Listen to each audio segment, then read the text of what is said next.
aquella fecha fallece en la Clínica La Concepción de Madrid el magnate y benefactor español Juan Marc, a consecuencia de las gravísimas heridas que se produjo en accidente automovilístico. A raíz de su muerte escribió José Pla: el señor Marc no fue un comerciante de papeles, porque como letras tuvo precisamente pocas, y en este sentido fue bastante primario. Fue en cambio un comerciante que tuvo una excepcional acuidad para los negocios y para sus innumerables combinaciones. Su mentalidad comercial fue exactamente la arcaica mentalidad comercial caracterizada por una clara y sencilla simplicidad. Una de las claves de esta mentalidad fue el de no hacer nunca ningún mal negocio, cosa verdaderamente rara tratándose de un comerciante. El artículo finaliza con esta frase: ante el señor Marc es indispensable ser leyenda de la realidad y sopesar las cosas con frialdad.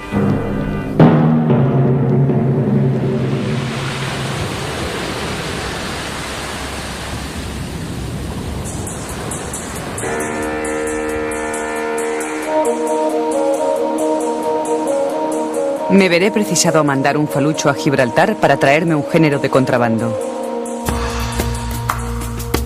El contrabandista es Juan Marc Cordinas.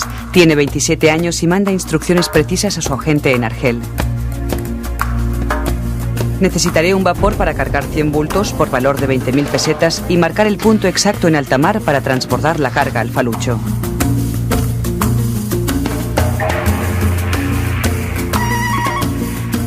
Obviamente, toda la operación debe hacerse en secreto. Marc tiene prisa. Ya ha vendido el tabaco. 3 años más tarde, en 1909, el joven Marc ha formado sociedad con el veterano contrabandista Josep Garau, propietario de una fábrica de tabaco en el populoso barrio de Bab el Oued. $500.000 de pesetas en el activo. Garau y Marc son de Mallorca, de Santa Margalida.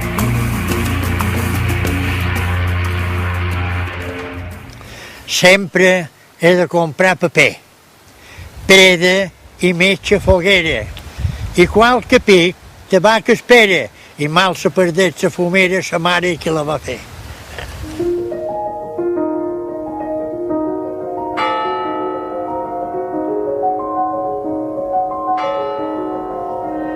Mañana de domingo. Misa y talla de soldados en el bar estanco de la plaza. La llegada repentina de un pequeño destacamento de carabineros con 76 bultos de tabaco confiscado provoca un terremoto en esta pacífica población. Un espía a sueldo lo ha largado todo. A las 7 de la mañana, los carabineros están esperando en la costa.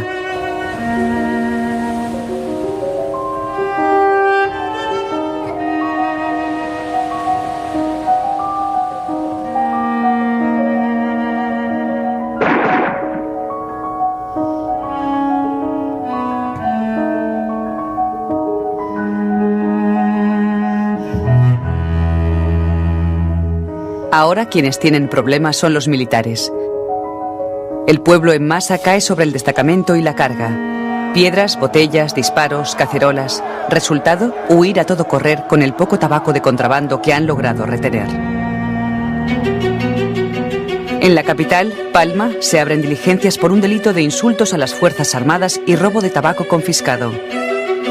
Las grandes familias que controlan el contrabando en Santa Margalida acuden a declarar. Se produce la omertá. Nadie se acuerda de nada. Juan Marc, en presencia del juez, confiesa que la revuelta ha sido un acto de salvajismo impropio de personas bien educadas. Aunque también llegan anónimos a Capitanía que inculpan a Marc y a Rafael Garau, el hijo del socio de Argel, como inductores, revólver en mano, de la revuelta.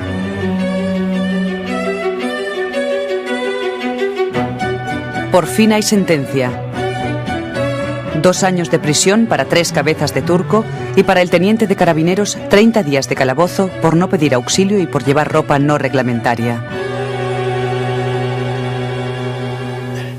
En verga i en llenderine, en monjo i el guixer, se passegen pel carrer dame el vot que l'hem esté i si guanyant te donaré una saca de farina.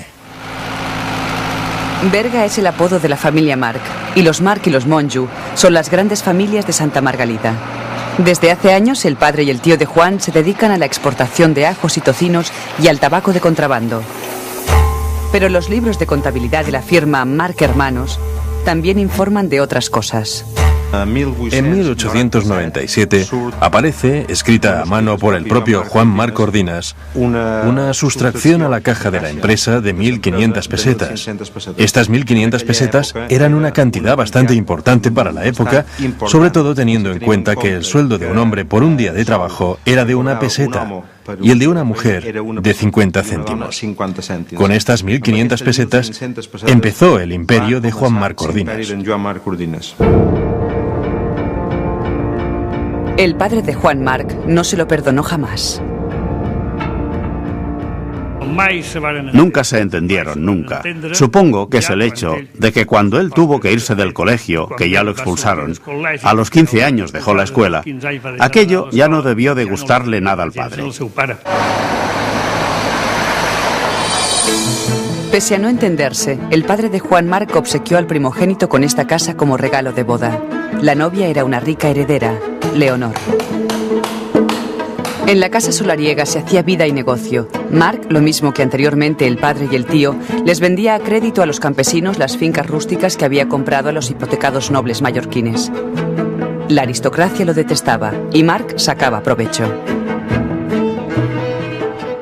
Pero él entonces no era un hombre de mucha cultura, aunque sí de una gran inteligencia, un hombre avispado. Siempre decía, cada día nace un Cándido, lo importante es dar con él.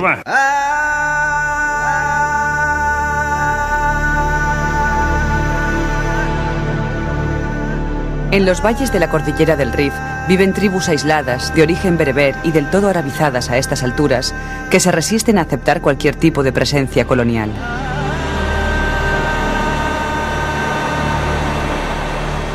Las cabilas ni siquiera conocen el dominio del sultán, y pocos occidentales han explorado este territorio, pelado a veces y otras rico en bosques.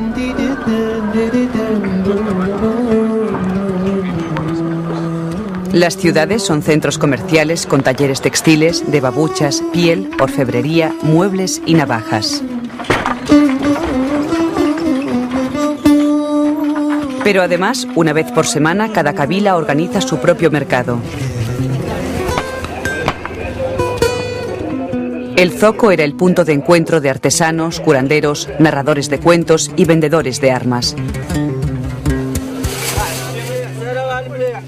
Las tribus coordinan una estrategia para oponerse al dominio español en la zona.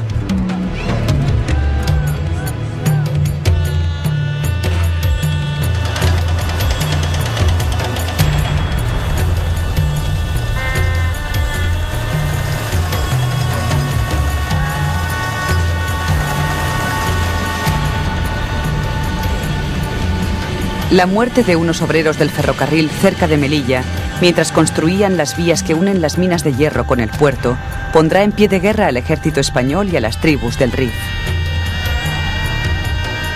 Y donde hay guerra, hay negocio.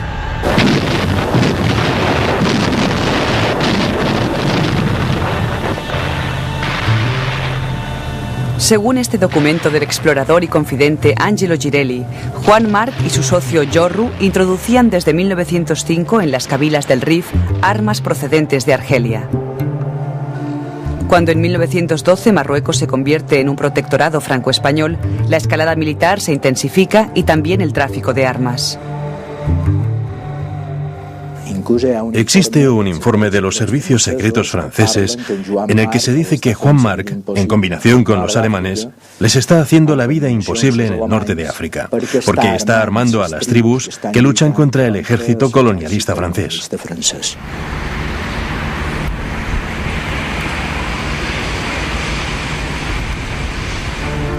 La facilidad con que Marc opera en el norte de África se explica ante todo por la sofisticación alcanzada en el negocio ilegal de tabaco. Gibraltar es un paraíso. Llega tabaco del mundo entero, los precios del transporte son insignificantes y Marc, para evitar abordajes de las patrullas de la arrendataria, antecedente de la actual tabacalera, ha puesto sus barcos bajo pabellón británico. Los eficientes e irónicos servicios secretos de Su Majestad hacen la vista gorda, pero vigilan e informan. El señor Juan Marc ha empezado a revolucionar la técnica del contrabando de tabaco en España. Además, Marc ha obtenido de los franceses la subrogación durante 10 años del monopolio del tabaco en Marruecos, excepto Ceuta y Melilla.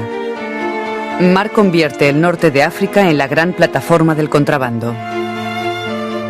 De hecho, es bien sabido que a partir de 1910, durante toda la Primera Guerra Mundial y hasta principios de la década de los 20, el volumen de contrabando que se detecta en los puertos españoles del Mediterráneo y en Baleares es mucho mayor.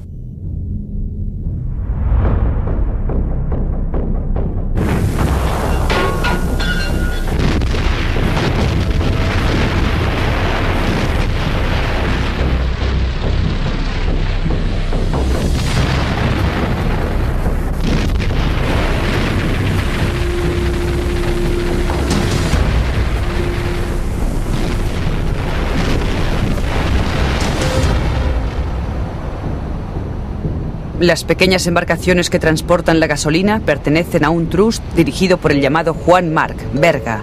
Los aliados deben terminar con este escándalo. Quien así protesta es el cónsul belga en Palma. Durante la primavera de 1915, en Europa hay guerra y España ha permanecido neutral. La costa mallorquina y cabrera, donde existe una cueva llamada Marc, son la madriguera perfecta para abastecer los submarinos alemanes. Cuando los franceses y los británicos sospechan que los barcos de Marc están suministrando fuel, alimentos y agua a los submarinos, a los sumergibles alemanes, elaboran una estrategia, y esta estrategia consiste en embargar el tabaco de Juan Marc para que no le llegue el suministro de las fábricas de Orán. Y por otro lado, la flota inglesa obliga a los barcos de Juan Marc a recalar en el puerto de Gibraltar.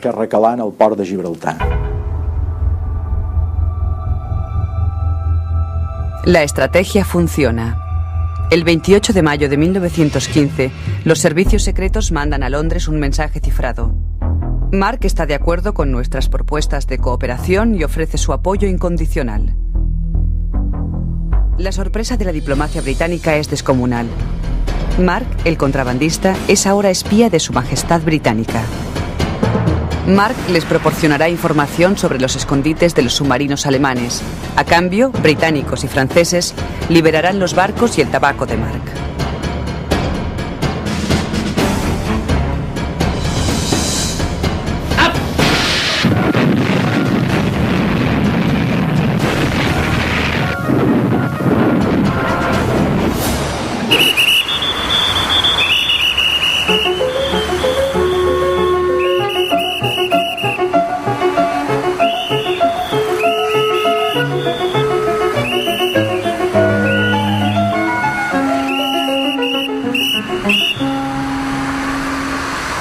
Las actividades ilegales de Juan Marc llegan también al Senado. El director gerente de la arrendataria, el senador conservador Manuel Allende Salazar, recuerda a sus señorías que Marc no es un bandido generoso que roba a los ricos y ofrece auxilio a los pobres.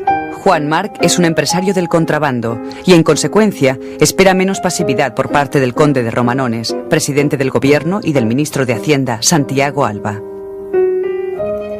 Sí, yo creo que está bastante documentada la estrecha relación mantenida por Juan Marc, sobre todo con Alba, más que con el propio Romanones. Y eran unas relaciones que estaban establecidas sobre la base del yo te doy a cambio de. Digamos que es también un gran jugador. Y yo creo que este jugador de gabinete cerrado que mueve piezas y que yo creo disfruta, se gratifica viendo cómo sus pequeñas inversiones dan frutos muy concretos.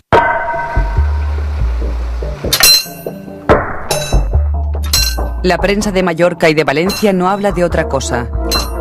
Rafael Garau, de 23 años, hijo del socio de Juan Marc en Argel, ha muerto asesinado en Valencia. Un único testigo, Josep Torres, guardabarrera, oyó gritos y peleas y gritó a su vez: «Che, no riñan». El primero en hallarlo fue un guardia de vía, el del tren.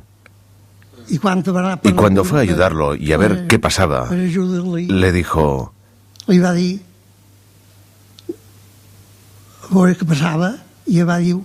mis amigos me han matado. El joven Garau, soltero, manirroto, con fama de conquistador, llevaba el día de su muerte corbata con alfiler y botas de charol. En la cartera, 900 pesetas, una fortuna. Los hechos tuvieron lugar a las 9:30 de la noche.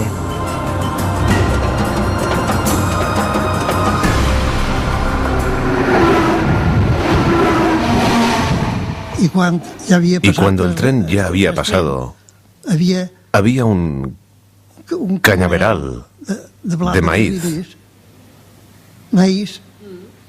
Y salieron de un lado y de otro, y uno lo agarró por detrás y el otro lo apuñaló.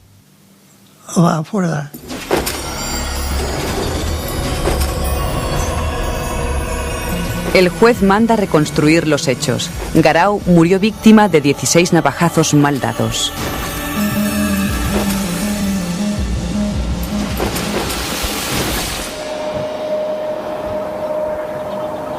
Juan Marc, desde Mallorca, es quien comunica a su socio de Argel la noticia. Tu hijo ha sido horriblemente asesinado. Y se encarga de preparar el traslado del cadáver a Santa Margalida y los funerales. Cuando lo traían por la carretera, el personal de las fincas salía a la carretera y, al pasar Marc en el coche, se le acercaban y le decían: asesino, asesino. Y la gente no callaba. Y hasta que lo enterraron, la gente siguió gritando en contra de Marc eso de asesino.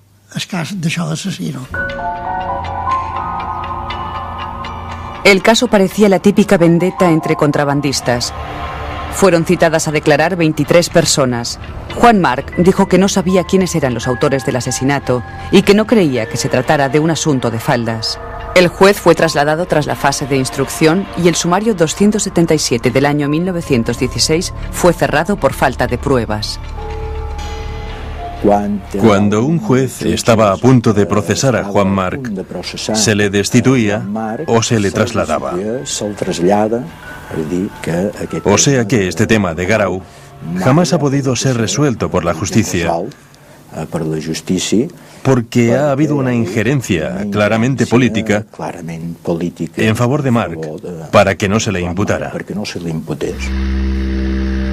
No solo hubo injerencia política, también desaparecieron documentos del sumario. Sé que mi padre fue allí y cogió unos documentos comprometedores que estaban en la audiencia de Valencia y los retiró. Tenía 14 o 15 años cuando hizo esto.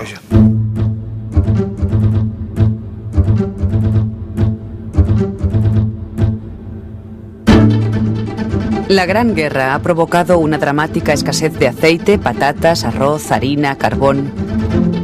Los países neutrales son ahora los grandes productores y distribuidores para las potencias en conflicto. En un mar infestado de submarinos alemanes, los fletes han experimentado una subida brutal, hasta alcanzar 4 o 5 veces el valor de la mercancía. Y donde está el negocio, está Marc.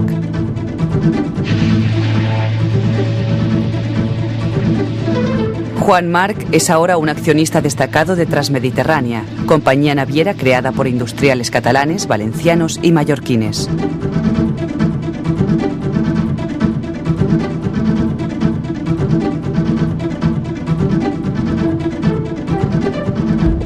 El ministro de Hacienda, Santiago Alba, vulnerando su propia ley, les ha concedido los permisos de exportación. La exportación, el acaparamiento y la subida de los precios traerá hambre, desesperación y revueltas.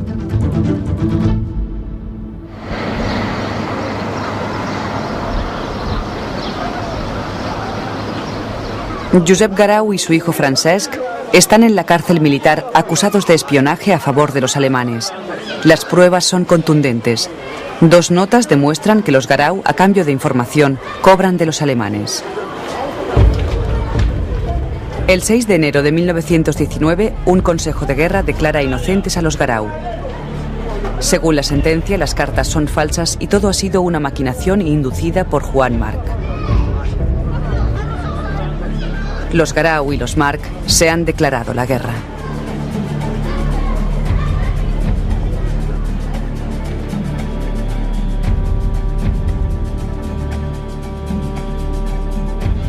El impetuoso general Silvestre prepara una victoria definitiva sobre las tribus del Rif.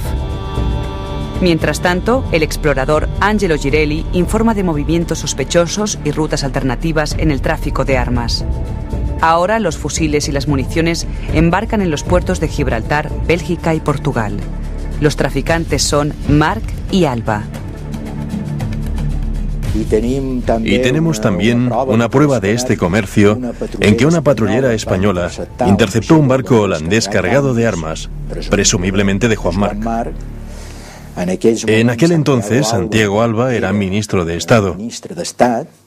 Y en vez de obligar al barco a recalar en un puerto español, lo que hicieron, al cabo de unas horas, fue dejarlo marchar y permitir que siguiera su ruta. La expedición punitiva de Silvestre acabó fatal. El líder Abdelkrim atacó por sorpresa la posición española de Anual. Resultado, más de 10.000 muertos, incluido el general Silvestre.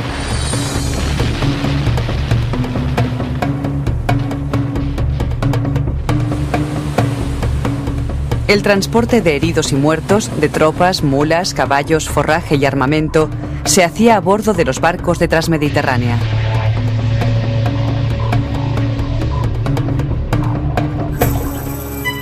Crisis de gobierno en Madrid.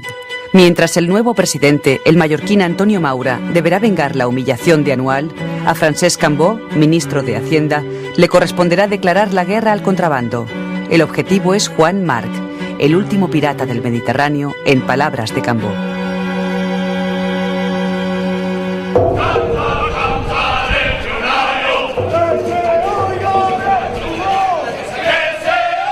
En Ceuta y Melilla, el tabaco ilegal se vendía con absoluta tranquilidad en las tiendas y en las calles. Sin dificultad ninguna, oficiales y tropa lo introducían en la península. Era más barato y de mayor calidad.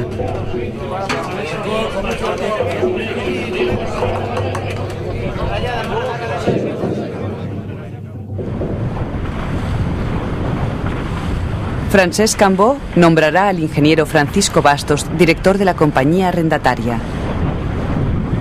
Para combatir el contrabando, Bastos pondrá en marcha una campaña que durará 4 años.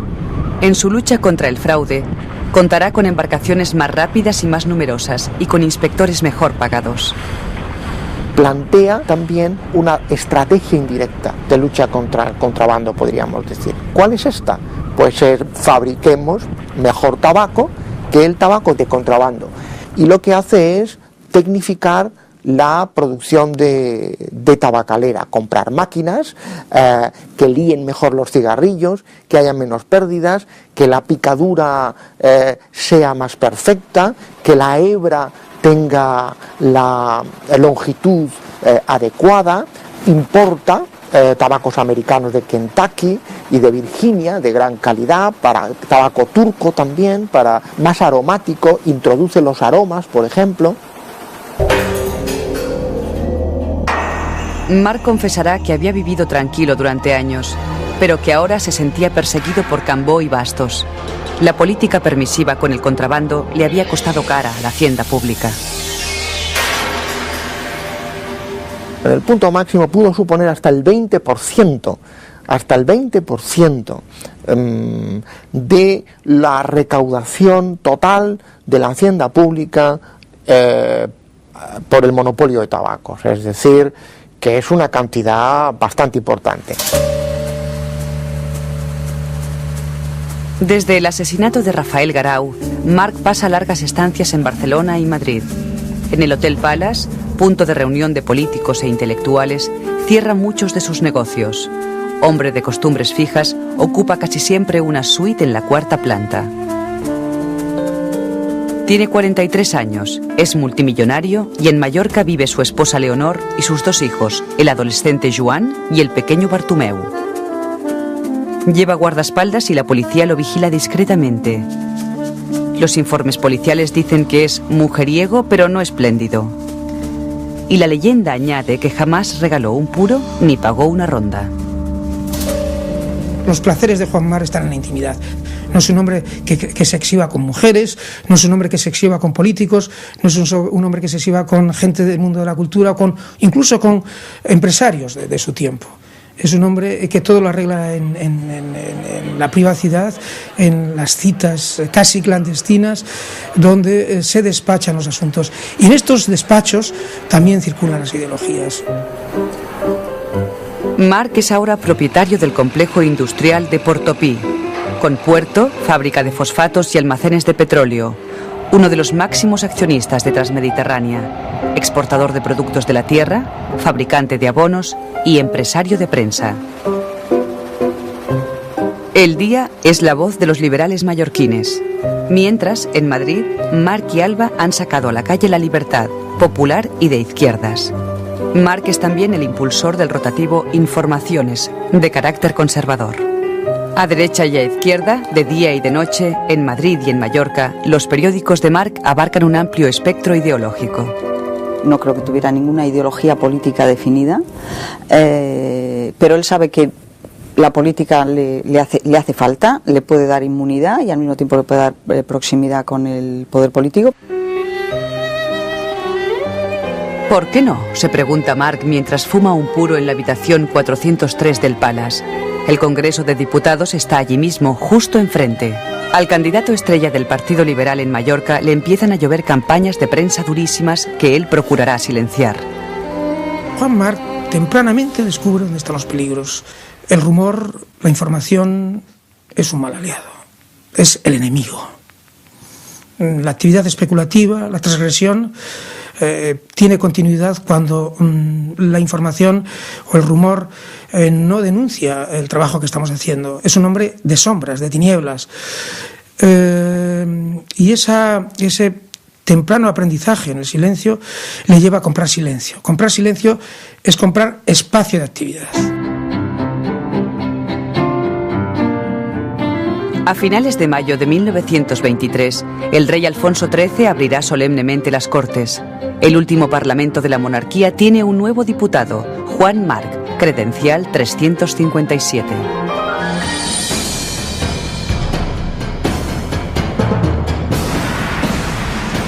Cuando consiga meter mano a Juan Marc, lo hago fusilar. Son palabras del general Primo de Rivera, que acaba de protagonizar un pronunciamiento con el beneplácito del rey Alfonso XIII. Primo quiere poner orden, pacificar Marruecos y terminar con la corrupción.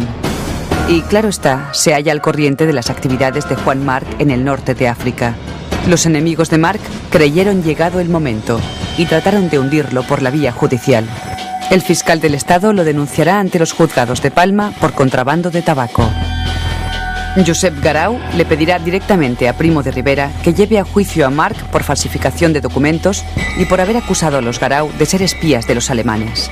Y también solicita que se reabra el sumario del asesinato de su hijo Rafael. Aporta nuevas pruebas, la transcripción a máquina de unas cartas personales.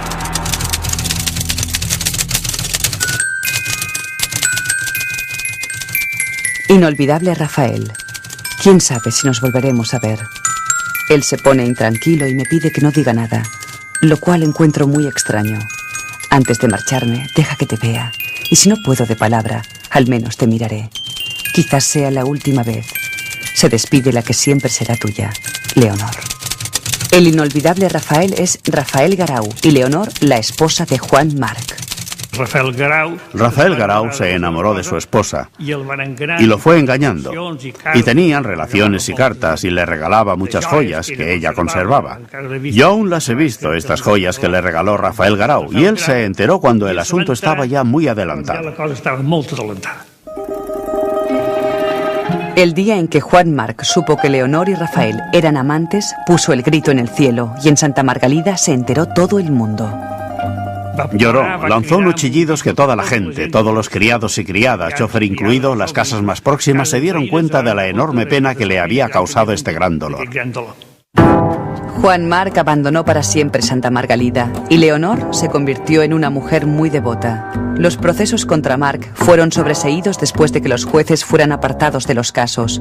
Una entrevista personal entre Primo de Rivera y Marc explica lo repentino del cambio. Yo creo que esa entrevista es el momento en el que se miden las fuerzas, saben yo creo perfectamente quién es quién, qué es lo que cada uno de ellos quiere, y a partir de ahí pues se inicia una relación que no es de entrega absoluta, creo yo, por parte de ninguno de los dos, sino de interés mutuo, una especie de compañía de interés recíproco, creo yo.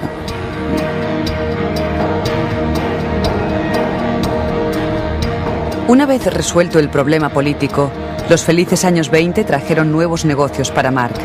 El Tratado de Versalles ponía muchas limitaciones a la industria bélica alemana, pero las autoridades de la República de Weimar iniciaron un programa clandestino de construcción de submarinos. La dictadura de Primo de Rivera también quería ampliar su dotación naval. Resultado, una significativa colaboración técnico-militar. La figura clave entre la Marina de España y la de Alemania fue Wilhelm Canaris, que ya había organizado durante la Gran Guerra el suministro de gasoil a los submarinos alemanes. Canaris se entrevistó con militares, industriales y financieros españoles, también con Juan Marc. En 1924, Transmediterránea será la impulsora de la Unión Naval de Levante. La nueva compañía, cuyas instalaciones se encontraban en Valencia, estará participada por los astilleros más importantes de Alemania, los Krupp. Marc es ahora constructor de barcos y banquero.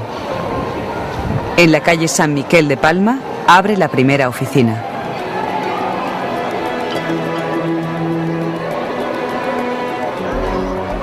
También toma parte en la electrificación de Mallorca a través de la empresa GESA, Compañía de Gas y Electricidad. Y finalmente, en el verano de 1927, logra lo que lleva años persiguiendo, el monopolio del tabaco en Ceuta y Melilla. Juan March le vende a Primo de Rivera que él, por los años que lleva ahí establecido, por las relaciones que tiene, etcétera, se puede convertir en un pilar civil, digamos, de afianzamiento de la presencia española en el norte de África. Y eso, para Primo de Rivera, es absolutamente definitivo. Mi querido señor presidente e ilustre amigo, puedo considerar felizmente terminado el asunto de los tabacos en Marruecos, que tantos quebrantos y sinsabores me ha producido durante 5 años. Tras agradecer al general la concesión a dedo del monopolio, la carta acaba pidiendo también la gestión en exclusiva de la importación, distribución y venta de petróleo en España. En esta ocasión, Primo de Rivera y el ministro de Hacienda, José Calvo Sotelo, han dispuesto que la concesión vaya a concurso. CAMSA irá a parar a un grupo bancario. Eso significa que las demás petroleras deberán cerrar. También Petróleos Portopí, de Juan Marc. El joven e impetuoso Berga, hijo de un pueblo de Mallorca, ha dado paso a don Juan Marc, hombre de múltiples negocios en la geografía insular y peninsular. Y hay un Juan Marc ya más maduro, especulador, que no trasciende al plano de los grandes hombres europeos de los negocios. No trasciende porque en su vida, en su biografía, no vemos las chimeneas ni los humos de sus fábricas, ni las decenas de millares de los trabajadores de sus industrias. Vemos un hombre que se mueve en las tinieblas de la especulación. Los negocios de Marc funcionan y hasta el rey Alfonso XIII dispone de un importante lote de acciones de Transmediterránea. La compañía no ha dudado en bautizar a sus barcos con nombres de la familia real: Infante Don Jaime, Infante Don Juan o Reina Victoria Eugenia.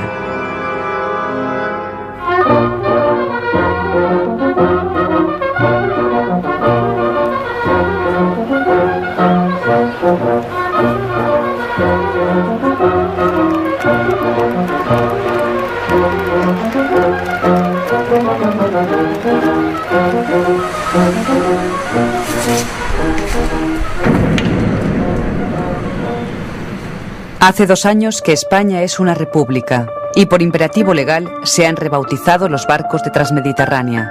Ahora el Infante Don Jaime es el Ciudad de Barcelona. A Juan Marc se le ha caído el mundo encima. Le han anulado el monopolio del tabaco, la policía lo ha vigilado constantemente y ahora está recluido en la cárcel de Alcalá de Henares, tras su paso por la Modelo de Madrid.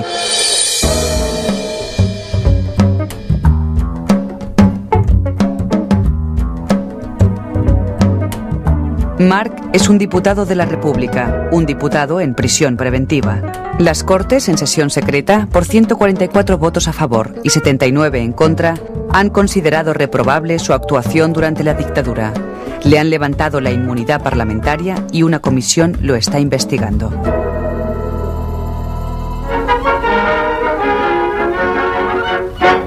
C'est dans le palais du Sénat que siège le tribunal chargé de juger les ministres de l'Ancien Régime et les généraux accusés d'avoir prêté leur appui au gouvernement de la dictature de Primo de Rivera. La plupart des accusés qui auront à répondre du crime de haute trahison ont été arrêtés et emprisonnés préventivement.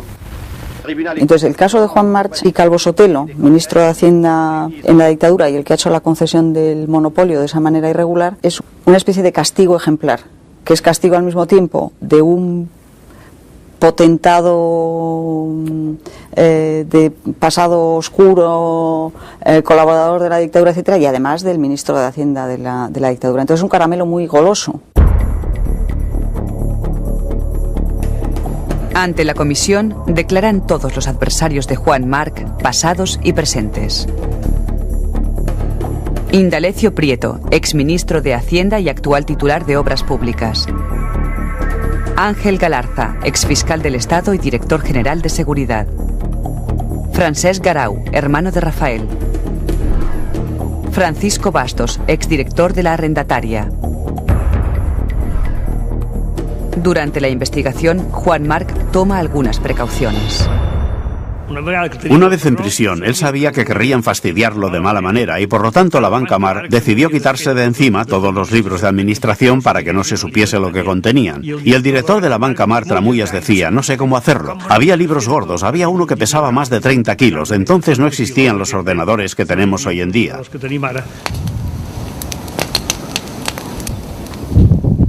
Los libros de contabilidad de la Banca Marc desaparecieron a la manera tradicional. Fueron quemados y poco faltó para que se produjera un gran incendio en Santa Margalida.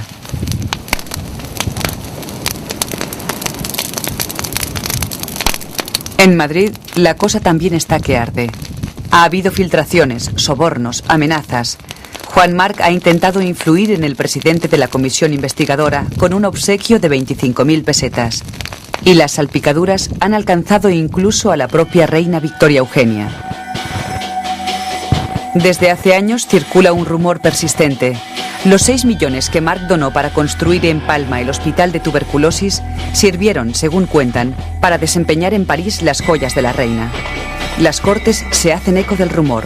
Marc lo desmentirá con contundencia y el embajador británico defenderá el buen nombre de la reina española y princesa británica. Ante la comisión y el plenario de las Cortes, Marc ha dicho sin tapujos a sus señorías que lo quieren machacar y degollar. Y les ha recordado que los mismos que ahora lo investigan le pidieron en su día 2 millones de pesetas para derrocar a la monarquía, préstamo que no concedió porque la aventura era demasiado arriesgada.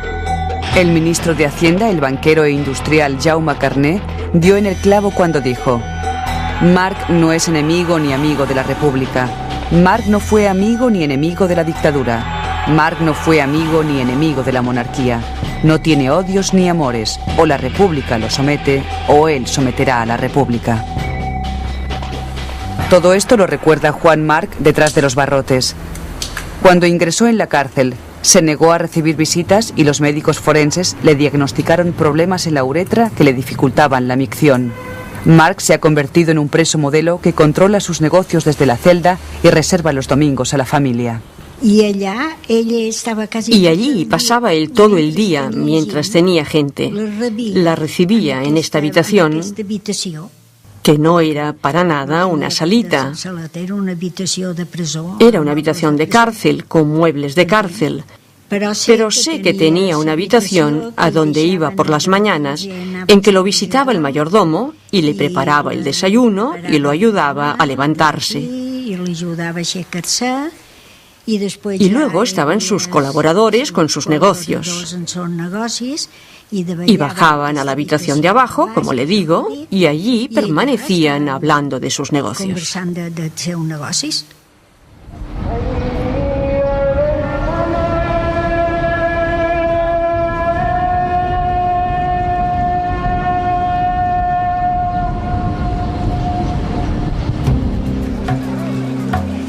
Lunes 26 de junio.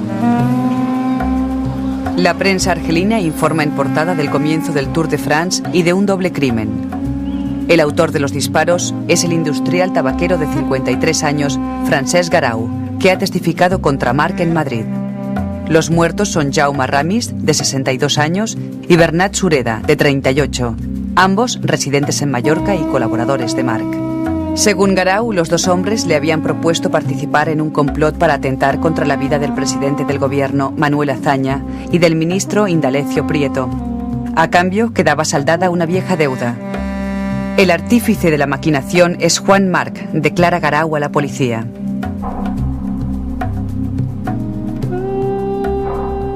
Por segunda vez, Francesc Garau ingresa en una cárcel de Argel. Un tribunal lo condenará a 5 años de reclusión por un delito de muertes excusables, es decir, en defensa propia. Garau ni siquiera cumplirá la mitad de la sentencia. Tampoco será expulsado de Argelia.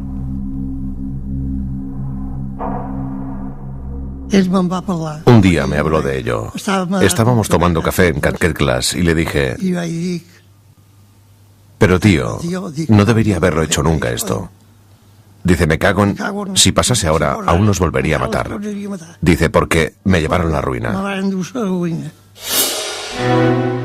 En agosto de 1933, la comisión de las Cortes que investiga a Juan Marc ya tiene preparado un borrador de la acusación. Juan Marc y Primo de Rivera son responsables de un delito de cohecho y prevaricación.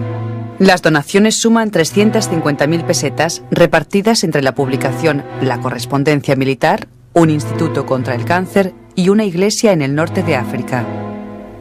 La generosidad de Marc recibió como premio el tabaco de Ceuta y Melilla.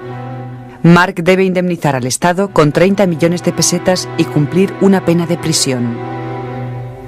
El acta acusatoria es un disparate que probablemente, si hubiera llegado a un tribunal, es casi seguro que no hubiera desembocado en una formalización de la acusación. Es decir, que Juan Marc, como ya le había ocurrido antes, es muy probable que hubiera salido libre de aquello. Y por en medio de toda esa historia, además, la comisión deja muchos cadáveres políticos. Juan Marc contraataca. Desde la cárcel se presenta a las elecciones para formar parte del Tribunal de Garantías Constitucionales. Y gana. Ahora es uno de los 15 vocales que deben garantizar la aplicación escrupulosa de la Constitución. Los hechos se precipitan. Crisis de gobierno y convocatoria de elecciones generales.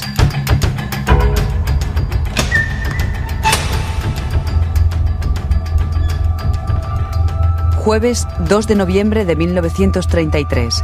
Tras 16 meses de reclusión, Juan Marc ha recibido hoy en su celda a 15 personas. Sus hijos, Joan y Bartomeu, administradores, abogados, amigos y los habituales criado y cocinero. Parece una despedida. Es una despedida.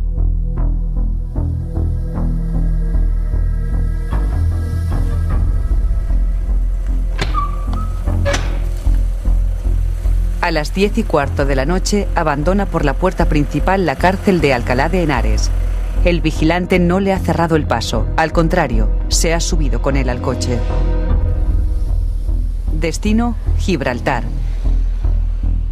Espectacular y desafiante conferencia de prensa en el Rock Hotel.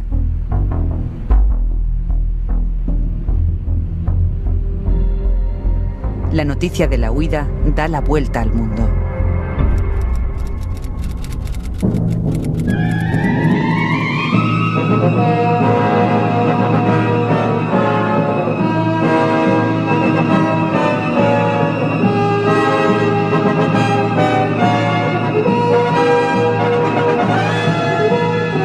La presencia de Marc en Gibraltar ha provocado un conflicto diplomático.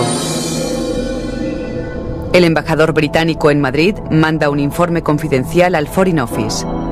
Refiriéndose a Mark, dice: es un hombre sorprendente, una especie de Al Capone, y es miembro del Tribunal de Garantías Constitucionales. El embajador Graham ha puesto al final unos cuantos signos de exclamación. Juan Marc prosigue su periplo. De Gibraltar en barco hacia Marsella.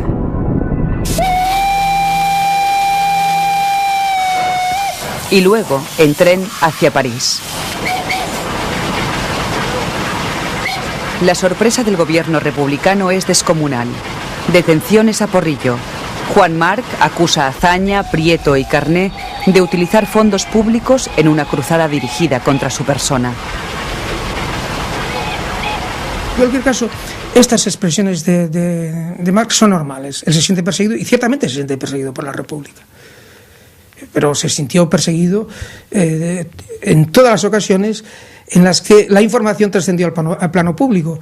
Marc se sentía perseguido cuando el silencio se rompía. Transcurridos 17 días desde su espectacular huida, Marc vuelve a ser elegido diputado a Cortes. Su amigo Alejandro Lerroux será el presidente del gobierno y su también amigo Santiago Alba el presidente de unas Cortes con mayoría conservadora. Todas las acusaciones contra Marc quedan anuladas y puede regresar de París en cuanto lo desee.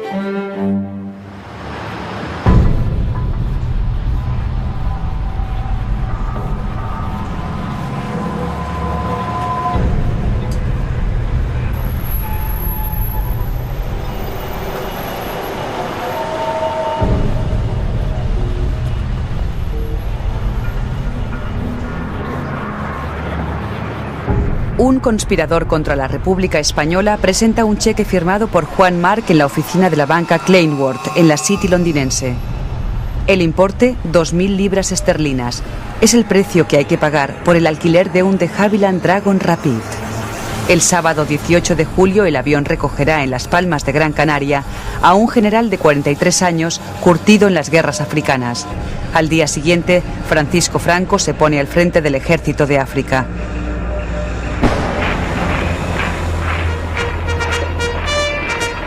El golpe de Estado fracasa. Empieza la guerra.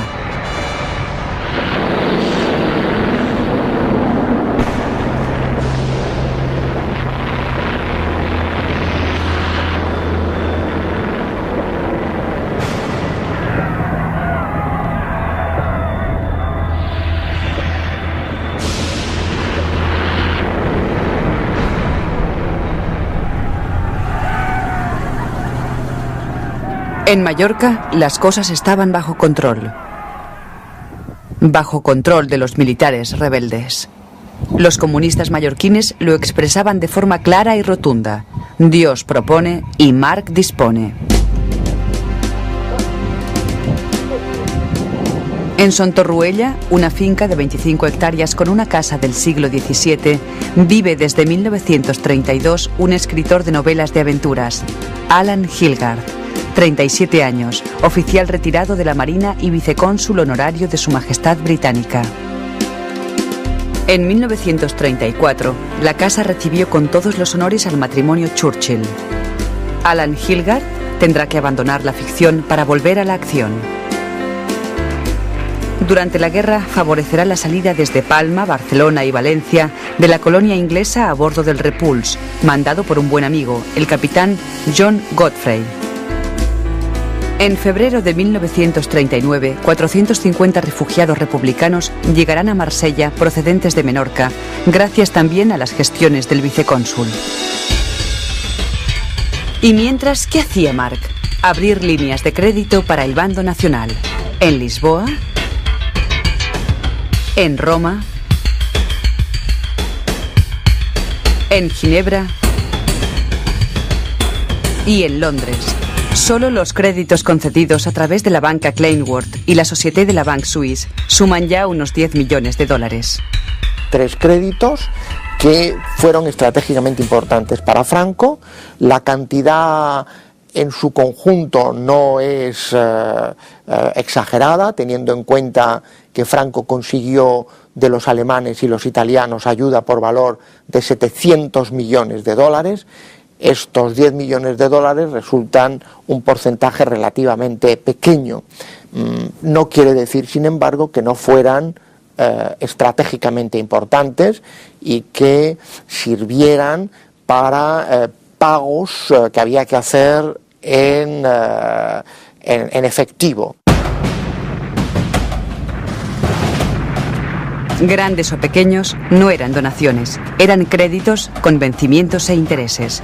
Y cuando los nacionales, por un decreto ley de 1937, exigen la entrega de moneda extranjera a todos los ciudadanos, Mark les dice que no tiene líquido. Es decir, que no cuenten con él a fondo perdido, pero que pueden disponer, como siempre, de su aval.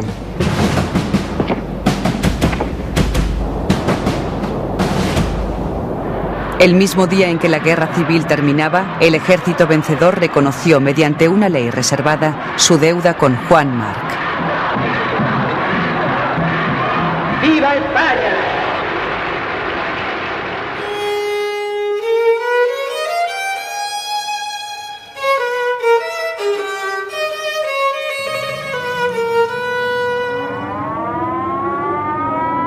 El ejército del Tercer Reich ha invadido Polonia.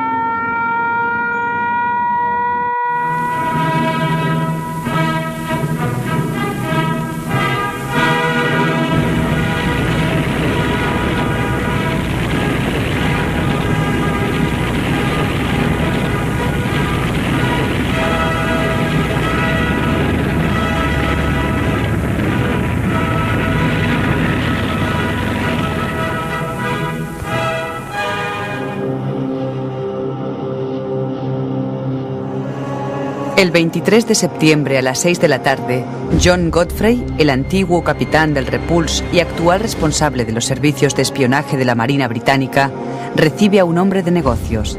El misterioso personaje es Juan Marc.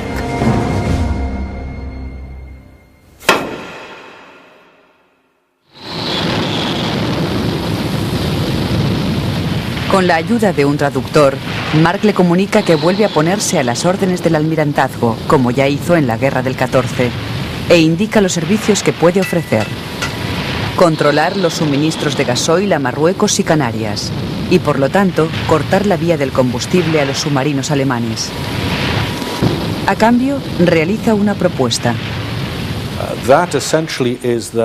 Consistía esencialmente en comprar los buques alemanes atrapados en los puertos españoles por el bloqueo británico.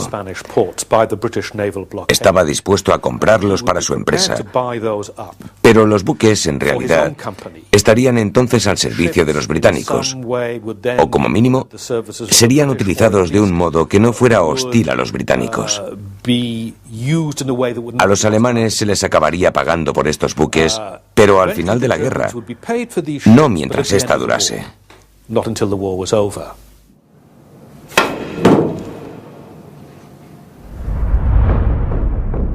En los puertos atlánticos habían quedado bloqueados unos 55 buques alemanes. Antes de acabar la reunión, Marc pone a Godfrey al corriente de una operación extremadamente secreta que tiene en marcha: vender armas y municiones a Yugoslavia. Quiere saber si los británicos ponen alguna objeción al negocio. Godfrey redacta un informe de la entrevista. Definitivamente es un facineroso de la peor calaña, pero sus intereses comerciales están del lado de los demócratas. El destinatario del memorando secreto es Winston Churchill, primer lord del almirantazgo. Churchill subraya y marca con una A el perfil de facineroso hecho por Godfrey y añade: me parece una apreciación adecuada a su personalidad, pero también dice: este hombre es muy importante y puede prestarnos un gran servicio. No me cabe la menor duda de que odia tanto al régimen nazi como al bolchevique, enemigos ambos del capital. Acuérdese de que Churchill fue muy antibolchevique buena parte de su vida. Se había opuesto apasionadamente a los bolcheviques y a los republicanos de la Guerra Civil Española, a quienes consideraba controlados por los bolcheviques. Por eso no se oponía a Franco. Lo veía como un gran patriota español y veía a Juan Marc como un hombre que había ayudado a Franco.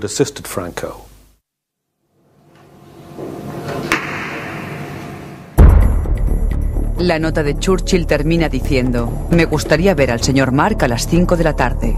No fue posible. Mark ya se había marchado. Lo que Churchill y Godfrey ignoraban era que la propuesta de compra de los buques alemanes también se le había hecho Mark unos días antes a Eberhard Storer, el embajador del Tercer Reich en Madrid. Por un lado, al gobierno alemán le ofrece espacio en los barcos de la Transmediterránea para sus mercancías y de esa manera burlar el bloqueo económico aliado. Por otro lado, en Londres expone el lado contrario. Va a ofrecer espacio en esos barcos a las mercancías aliadas para burlar la guerra submarina de los alemanes. Y al final, el tercer banda de juego es que March mantiene siempre su mitad en esos barcos y sale ganando con unos o con otros en cualquier operación que se haga.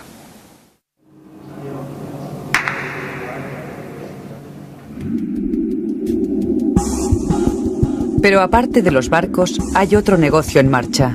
17 días después de asegurar en Londres que puede abrir o cerrar el grifo del combustible a los submarinos, Juan Mark firma en la embajada alemana en Madrid un preacuerdo.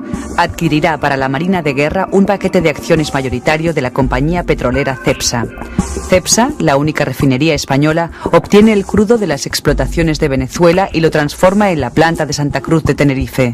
Mark controla de forma directa o indirecta el 60% de las acciones.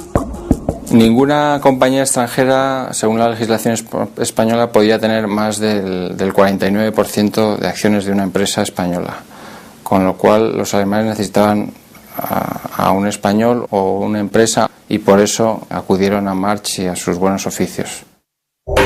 La operación debe ser secreta. Mark hará de testaferro y garantizará el suministro mientras dure la guerra. Cuando esta finalice, las acciones serán traspasadas al Reich. Pero Mark también pone condiciones: 25 millones de pesetas al contado, 1 millón anual de comisión y el control absoluto de las acciones. En Berlín desconfían. Solo están dispuestos a adelantar 5 de los 25 millones solicitados. Tras muchas prórrogas, la operación no se realiza. Aún así, durante 1940 y 1941, Cepsa facilitará combustible a los submarinos alemanes. Wilhelm Canaris, responsable en estos momentos del espionaje militar, supervisará la operación. En el año 41 hay testimonios documentales de varias operaciones en las que March cambiaba oro de la Marina alemana por dólares norteamericanos que la Marina empleaba para hacer sus compras de combustible y de petróleo en el mercado internacional mediante intermediarios. Se llevaban en estas operaciones el 10%. Los alemanes eran conscientes de que el cambio ofrecido por Mark, tanto en pesetas como en dólares, era abusivo, pero le necesitaban. Tal vez por ello, cuando Mark les pedía barbitúricos, relajantes o bromuro, fármacos casi imposibles de hallar en una Europa en guerra, en Berlín atendían el pedido, pero adjuntaban factura y exigían el pago. ¿Pero qué concepto tenían de Mark los alemanes? El embajador en Madrid lo resumía así: los intereses de Mark coinciden con los intereses de Alemania, por lo que nos es útil. Exactamente lo mismo que pensaban los ingleses. Todo se basaba en un quid pro quo: yo te doy, tú me das.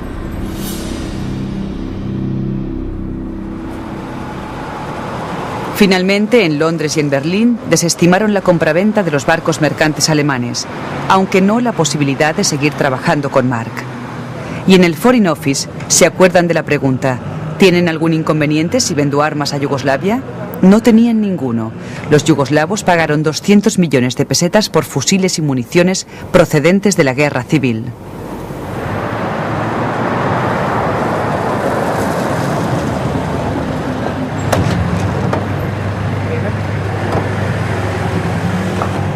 El gobierno británico se sirvió de los buenos oficios de Mark para cerrar un negocio parecido en el Hotel Claridge. Los turcos también querían armas y a los ingleses les interesaba tener contento al gobierno turco, neutral hasta aquel momento. Los cañones antitanques y antiaéreos son made in Spain. El gobierno español cobra en tabaco turco. Portugal aparece como un país pantalla y Mark recibe la comisión habitual. Son los negocios de la guerra. El 10 de mayo de 1940, Winston Churchill abandona el despacho de primer lord del almirantazgo para instalarse en el 10 de Downing Street. El mismo día, el ejército del Tercer Reich ha empezado la guerra relámpago.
La oficina del agregado militar norteamericano en Lisboa se hallaba en este edificio discreto y alejado del centro. Hace apenas 4 meses que Estados Unidos ha entrado en guerra. El teniente coronel Robert A. Solborg, responsable de las operaciones clandestinas en la península ibérica, envía un informe secreto a Washington.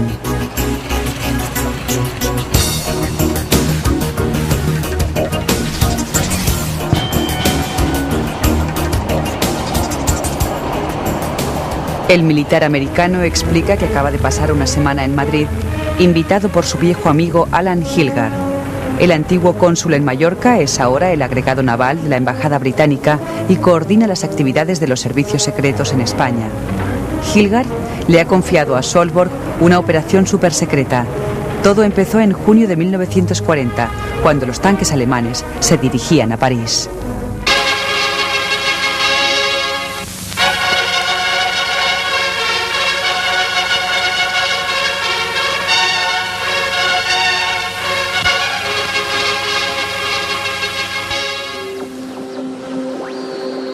Así es como sucedió. El primer ministro Winston Churchill cree posible que el victorioso ejército alemán invada España con el consentimiento de Franco. La base naval de Gibraltar está pues en peligro.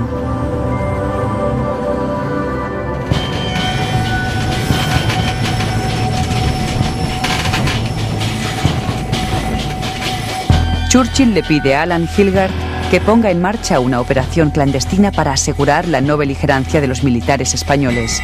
Y Hilgard diseña un plan: sobornar a la cúpula militar. Para llevarlo a cabo, habrá que recurrir a los tradicionales fondos reservados del Imperio Británico, llamados con ironía la Caballería de San Jorge.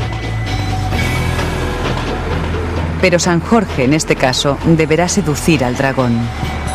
Lo primero que se requiere es un intermediario capaz de tentar en su propio nombre a los militares. Nadie debe conocer la procedencia del dinero.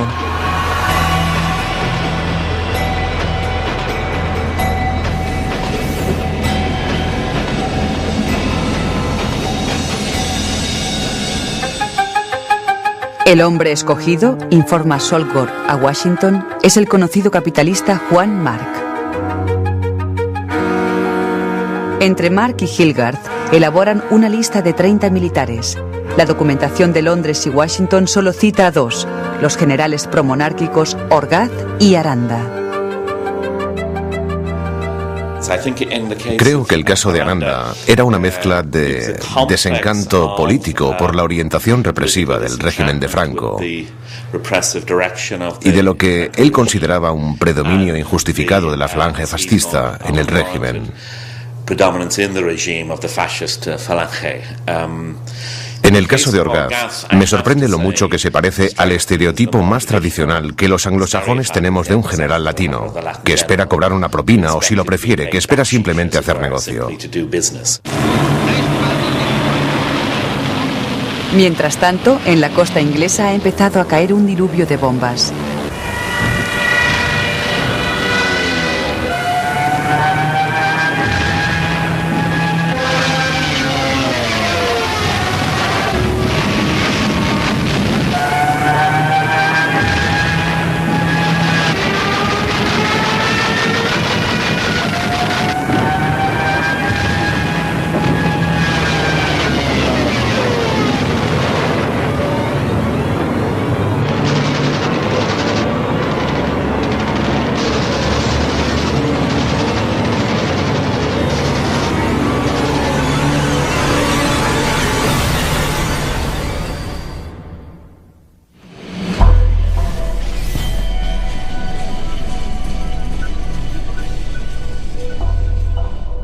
Para convencer a los militares, Mark, aparte de apelar al deber patriótico de no involucrar a la mísera España en un nuevo conflicto armado, pone a disposición de los 30, en una cuenta secreta de Nueva York, $10 millones, unos 120 millones de euros de hoy en día.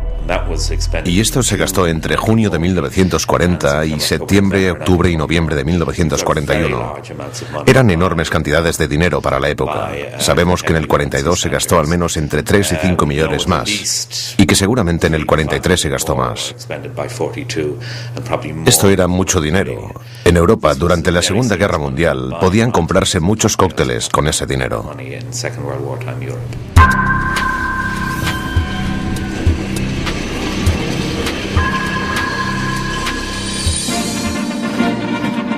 De los 13 millones de dólares documentados, al general Aranda le correspondían 2. Obviamente, los británicos toman precauciones. Cada 6 meses se renueva el compromiso y a los militares solo se les permite hacer pequeños reintegros hasta la fecha del último pago. El teniente coronel Solgorb, mientras redacta el informe, se muestra ansioso por conocer la reacción del coronel Bill Donovan, responsable de unos servicios secretos muy rudimentarios todavía. Y su ansiedad aumenta al leer que en Washington han ordenado bloquear la cuenta de los sobornos. En 1940 y 1941, la administración Roosevelt estaba muy preocupada por la presencia en América de agencias de espionaje enemigas, especialmente las nazis, porque se había identificado a espías nazis en Estados Unidos. El Departamento del Tesoro se limitó a bloquear todas las cuentas de países neutrales, y no solo las de España, por miedo a que este dinero fuera utilizado para financiar el espionaje nazi.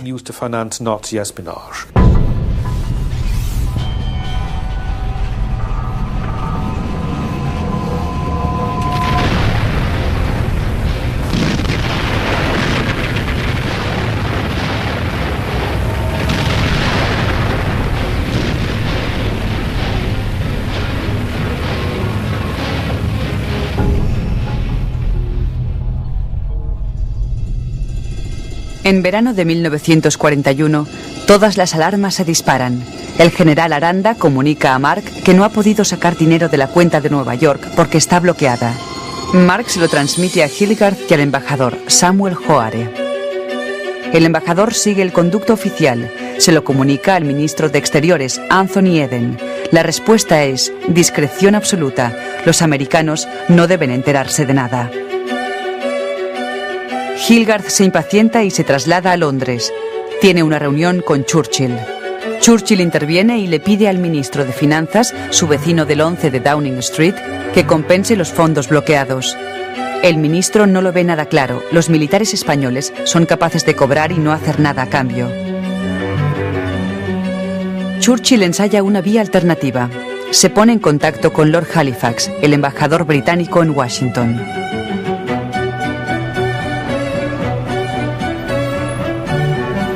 El 4 de noviembre, el secretario del Tesoro norteamericano, Henry Morgenthau, amigo personal del presidente Roosevelt, recibe una carta del embajador británico con una petición personal de Winston Churchill, que libere la cuenta bloqueada.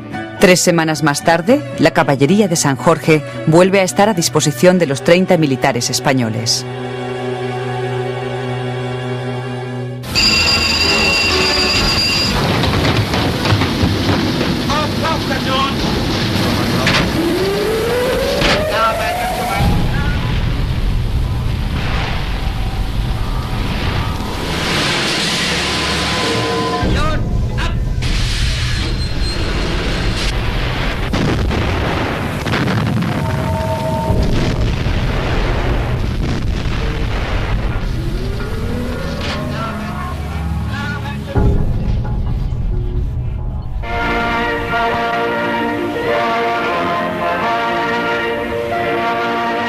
Fiesta por todo lo alto en la embajada británica. Se casa la hijastra de Alan Hilgard y Juan Marc ha sido invitado a la boda. Alan me llevó hasta el altar. Fue muy gentil. Pero como estábamos en guerra, no nos podíamos permitir muchos lujos. Y la celebración se hizo en la embajada americana. En la casa o en el jardín del embajador. Y Juan Marc me regaló unas joyas muy bonitas. La relación entre Hilgard y Marc es cada vez más estrecha, y en caso de dificultades, los británicos encuentran siempre en Marc a un excelente colaborador. Los británicos se dedicaban mucho a la compra preventiva, es decir, al acaparamiento de la wolframita española, que era esencial para la causa bélica alemana, para el tungsteno y el aluminio. Llega un día en que los británicos se quedan sin dinero para seguir comprando, y entonces le piden a Juan Marc si puede depositar el dinero en el banco de los británicos para seguir con la compra preventiva. Y parece que Juan Marc respondió enseguida. Diría que fue personalmente al banco a depositar el dinero para ayudar a los británicos. Su ayuda volvió a ser muy valiosa.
Juan Marc ha fijado su residencia en Estoril, cerca de Lisboa.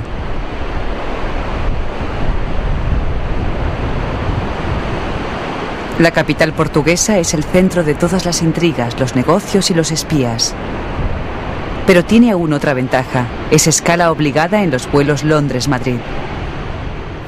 Las relaciones de Marc con el régimen de Franco son cada vez más difíciles. Ha logrado contratos de importación ventajosos en una España hambrienta de cualquier cosa, pero los negocios de Marc no van con la economía de andar por casa de la dictadura.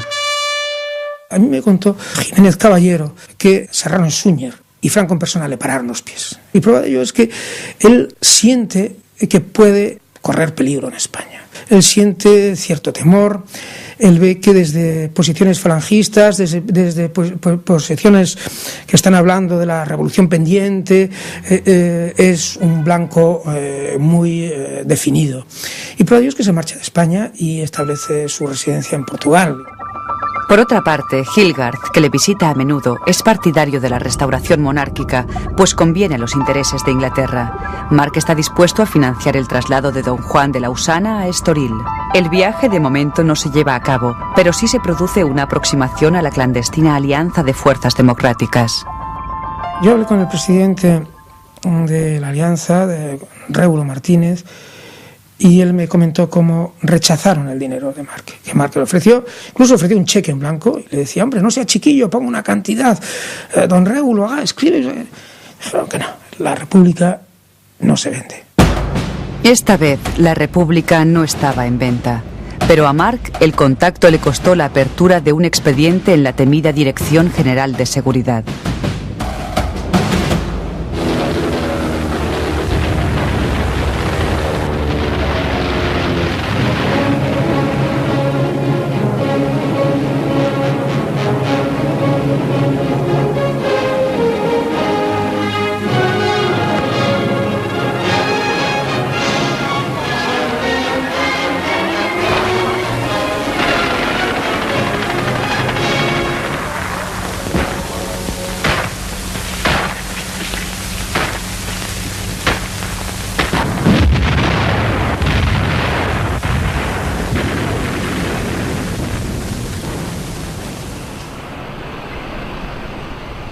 La Segunda Guerra Mundial ha terminado. Don Juan se traslada por fin a Estoril, a esta casa de 2 plantas, casualmente en la calle de Inglaterra. Los británicos ya no están tan interesados en la causa monárquica. Ante la amenaza comunista, Franco ya les conviene y Juan Marc ha cambiado de residencia, se ha instalado en Ginebra. ¿Pero qué ha sacado Marc de 5 años de guerra? Un ejemplo. En 1945, en el Banco de Inglaterra, hay un fondo del Tesoro de Su Majestad, cuenta M, es decir, Marc, por un importe de 2 millones de libras en oro, unos 90 millones de euros de hoy en día. Juan Marc hizo un préstamo en pesetas a la embajada en Madrid y el gobierno británico se lo restituyó en Londres en libras esterlinas. Yo veo a Juan Marc más como un capitalista aventurero que como un capitalista arriesgado. Creo que en el fondo era un hombre de negocios de pies a cabeza, un bucanero al que divertía en las campañas clandestinas de la Primera y la Segunda Guerra Mundiales.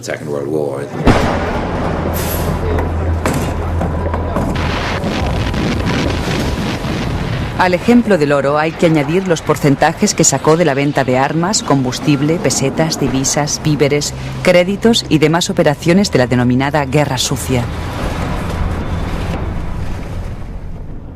Muchos hombres de negocios se beneficiaron de la guerra, por supuesto. Los gobiernos necesitan a los empresarios para construir máquinas, aviones, barcos, fábricas. Deme el nombre de un solo país de la Tierra donde los hombres de negocios no hayan sacado provecho de la guerra, como hace cualquiera en el mundo de los negocios, excepto los que murieron en ella, claro.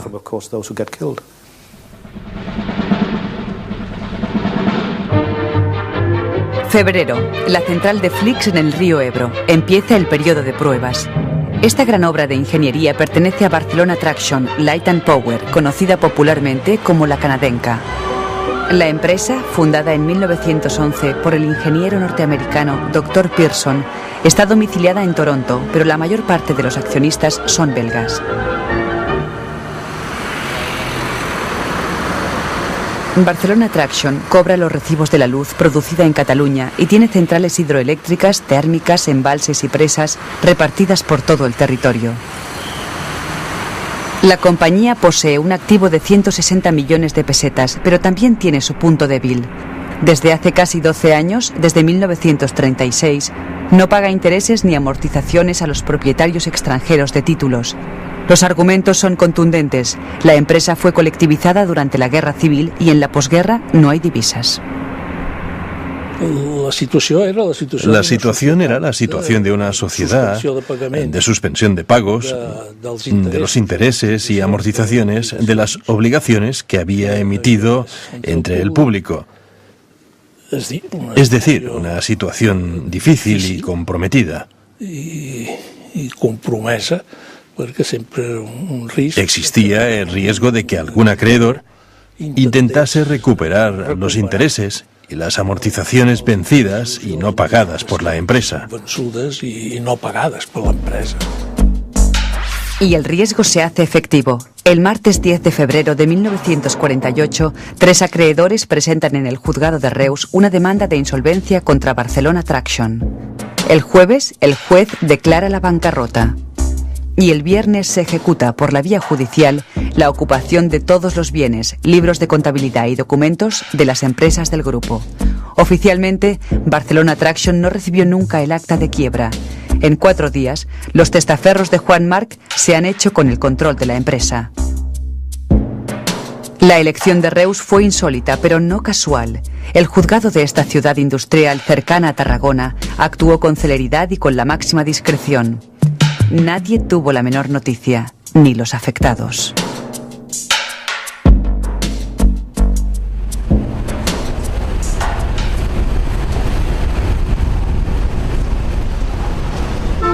En Nueva York, el todopoderoso Danny Heinemann, máximo responsable de la multinacional belga de la que cuelga Barcelona Traction, pone el grito en el cielo.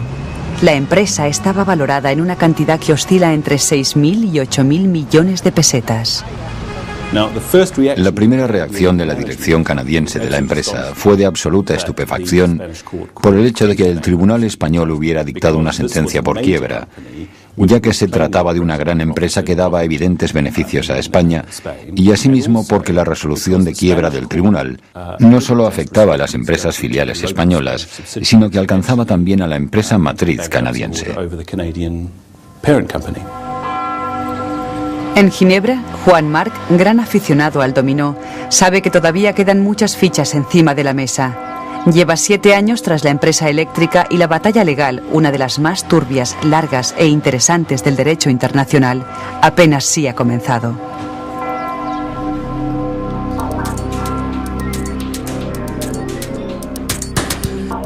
Mientras Marc mueve los hilos desde Suiza, en el Foreign Office se disparan todas las alarmas. La compañía canadiense había adelantado entre 1940 y 1943 millones de pesetas a los servicios secretos británicos en España, millones que el gobierno de Su Majestad restituía en libras esterlinas. Si se destapaba el asunto, los británicos tendrían que dar muchas explicaciones y la empresa podía ser acusada de evasión de divisas. Marc conocía los detalles de la operación porque había hecho lo mismo. Solución de emergencia. El Foreign Office ordena que el cajero, ciudadano británico, abandone Barcelona inmediatamente. Marc no puso ningún obstáculo. Los círculos financieros de Londres se hacían una pregunta. ¿Cómo había comprado Juan Marc los cupones de Barcelona Traction? En realidad, quien apoyaba al señor Marc era el gobierno británico, que muy probablemente se mostraba agradecido por su comportamiento en la guerra o por lo que fuera. Le dieron un gran apoyo y le facilitaron la realización de esta oferta pública de obligaciones que se hizo en Londres en 1947. Los títulos, comprados a la baja, fueron gestionados desde una compañía de nueva creación, Helvetia Finance. El presidente de la financiera era el capitán Alan Hilgar. Ante el gobierno de Madrid, Marc justificó la compra de valores en el extranjero por patriotismo, es decir, como una especie de nacionalización en manos privadas. Si el gobierno español me ayuda, yo le haré un gran regalo. Haré un donativo al gobierno español que le dará categoría en todo el mundo. Y claro, todos los ministros se pusieron de su parte, tanto si le odiaban como si no, y él hizo su fundación. El poderoso y temido Danny Heinemann, con 40.000 empleados en todo el mundo, subestimó la capacidad financiera y los contactos internacionales del adversario. Cuando se dio cuenta, ya era demasiado tarde. Marc, asesorado por Carles Montañés, ingeniero y miembro fundador de Barcelona Traction, vio el talón de Aquiles de la compañía y se lanzó a por ella. Un tiburón de las finanzas se comía al otro. El 4 de enero de 1952, Barcelona Traction era subastada en Reus. Precio de salida, 10 millones de pesetas y la liquidación de la deuda pendiente en manos de Marc. Un único postor, FECSA. Y FECSA es Marc.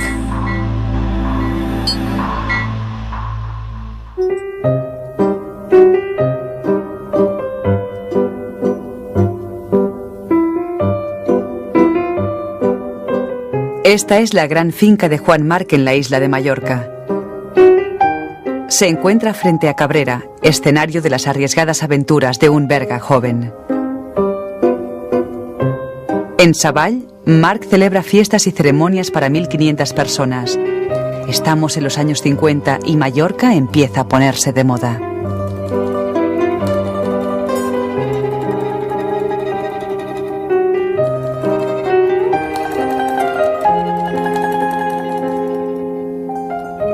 Tuvo toda su vida una enorme y extraordinaria capacidad para hacerse cargo de las situaciones y para captar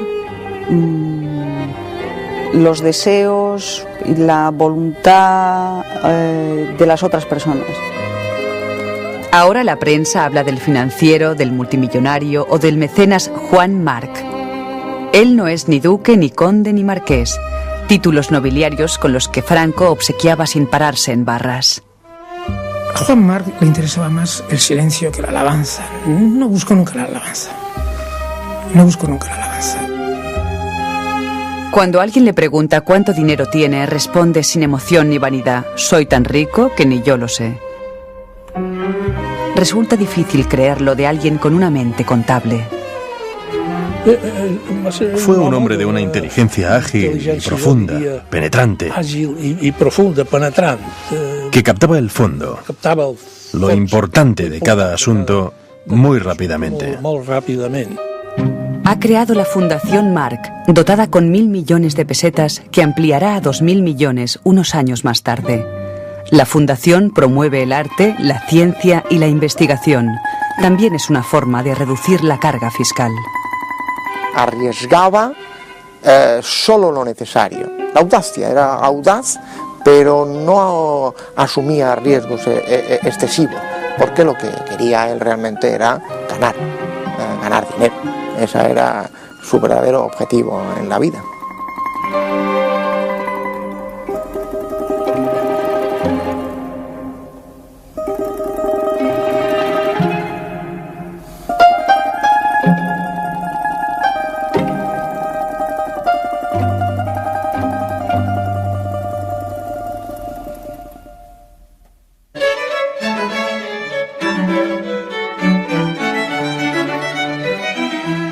A las 10 de la mañana del 15 de abril empieza en el Palacio de la Paz la primera de las 64 audiencias públicas del caso Barcelona Traction.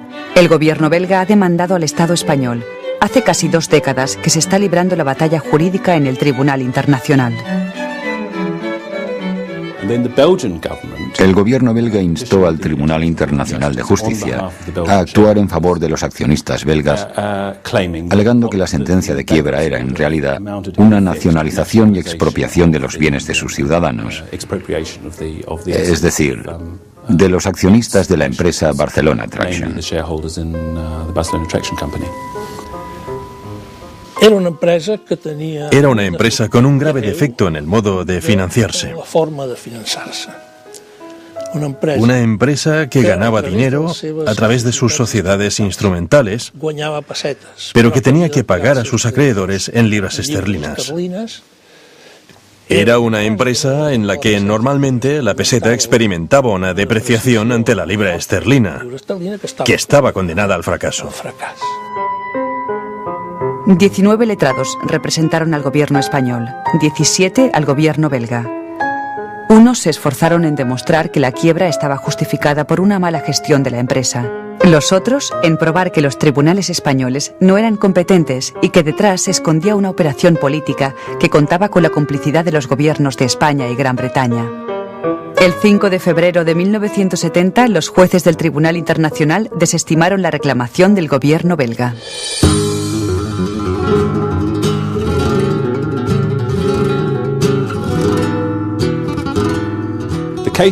El pleito fracasó por una razón muy simple y aparentemente clara. En palabras del Tribunal Internacional, aquí la única reclamación es la de la propia compañía Barcelona Traction. Barcelona Traction es una compañía canadiense y por lo tanto el único Estado con derecho a reclamar a nivel internacional, a romper una lanza por sus ciudadanos y a presentar una queja contra España ante el Tribunal Internacional de Justicia es Canadá y no Bélgica. Es evidente que le dieron la razón al gobierno español. El gobierno belga perdió el pleito. Alguna vez se ha dicho que el tribunal no quiso llegar al fondo del asunto. es absolutamente falso. El tribunal pronuncia su sentencia después de conocer los argumentos de las partes, y no antes. El caso de Barcelona Traction fue una interpretación extremadamente formalista y anticuada de la ley, pero en la práctica provocó una auténtica revolución que cambió de arriba abajo el panorama legal de las inversiones extranjeras. La sentencia de La Haya llegó demasiado tarde. Danny Heinemann y Juan Marc habían muerto. Pero el caso de Barcelona Traction sigue estudiándose hoy en las universidades del mundo entero.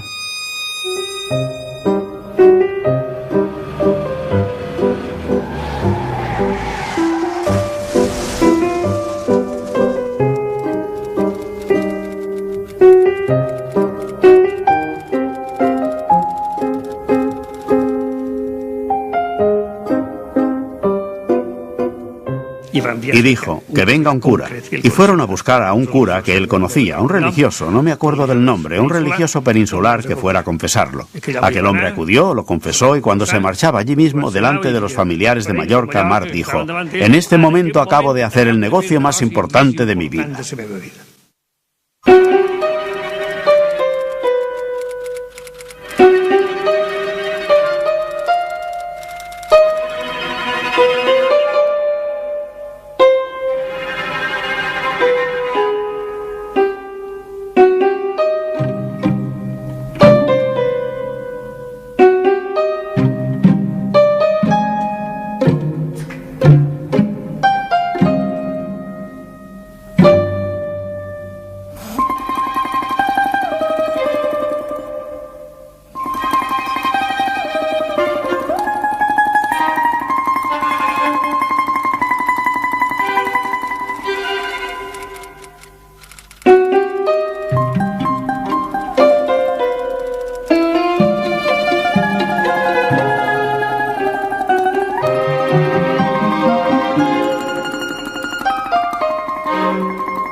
Jaume Roses, jo me'n vaig a un altre lloc millor, perquè sé que un glosador allà té millor d'empatx. I vendreu, te'n vos si te'n vas, a un altre lloc millor. Pensa en Déu, nostre Senyor, que llarg és camí que fas.